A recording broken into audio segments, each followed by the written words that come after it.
মাদারচোদের সাথে আছে এই মাদারচোদ লিডার। হ্যালো এভরিওয়ান, কি অবস্থা সবার? কেমন আছেন সবাই? আশা করি সবাই খুব ভালো আছেন। আজকের ঘুম থেকে উঠে ফেসবুকে ঢুকে দেখতে পেলাম যে ইমরান বিপি নামে পরিচিত একজন কন্টেন্ট ক্রিয়েটর, আমরা সবাই তাকে চিনি, সুমাইয়া, এবং সে হাজবেন্ড ওয়াইফ একসাথে কন্টেন্ট তৈরি করে আপলোড দিত এফবিতে, ইউটিউবে, যেখানে যেতাম সবখানে দেখতাম। তো একটা নিউজ সামনে পড়লো, সে নাকি ডাকাতি করতে গিয়ে ধরা খাইছে।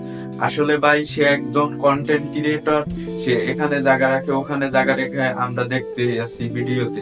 তো একজন কন্টেন্ট ক্রিয়েটর প্রতি মাসে আলহামদুলিল্লাহ আমরা ভালোই জানি যে কত টাকা ইনকাম করে, বা এত কিছু করতেছে, সেলুন উদ্বোধন, এই তার নিজের ব্যবসা করতেছে। অন্তপক্ষে ভাই আর যাই করুক, সে কখনো ডাকাতি করতে যাইবে না। আসলে বিষয়টা সে তার ভিডিওতে ক্লিয়ার করছে, এবং সে কোরআন শরীফ হাতে নিয়ে কিরেও করছে। আসলে কোরআন শরীফটা হাতে নিছে কখন? যখন দেখতেছে মানুষজন তাকে এভাবে হয়রানি করতেছে, তার সে একটা পরিচিত মুখ সবার কাছে, বা একজন অন্যতম পার্সন হিসেবে পরিচিত একজন কন্টেন্ট ক্রিয়েটর ভালো মানের।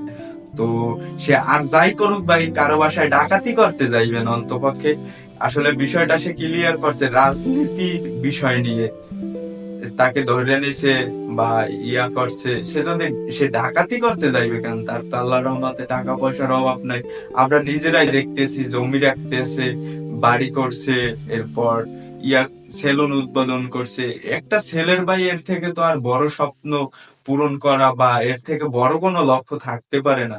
তো আমরা বাঙালিরা এমন, যদি আলু ভাই আমরা আমরা বানাইয়া মানে ছড়াইতে থাকি।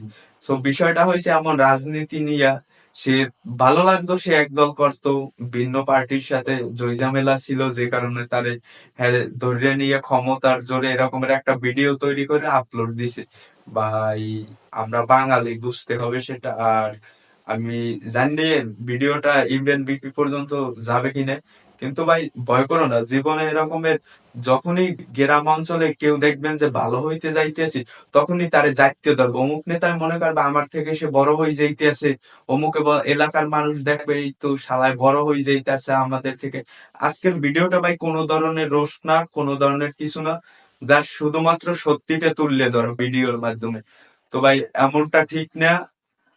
আর আপনারা কেউ ইমরান বিপি কে ভুল বলবেন না, সে তার ভিডিওতেও ক্লিয়ার করছে। একটা ছেলে কোরআন শরীফ হাতে নিয়ে এরপর ক্লিয়ার করে বলছে শুধুমাত্র সে ডাকাত না, সে এটাই মানে প্রুভ করতে চাইছে। তো ইমরান বিবি কে বলতে চাই যে ভাই, এরকমের ঝামেলা আসবে, তুমি যখনই এলাকার চামচা ইয়ার থেকে বড় হয়ে যাবা, ওরা তোমাকে ধরে নিয়ে মিথ্যা ফাঁদে ফালাইয়ে তোমাকে ছোট রাখবি সবসময়। কিন্তু ভাই আল্লাহ যদি চায়, তোমাকে অনেক বড় করবে, আরো সামনের দিকে বড়।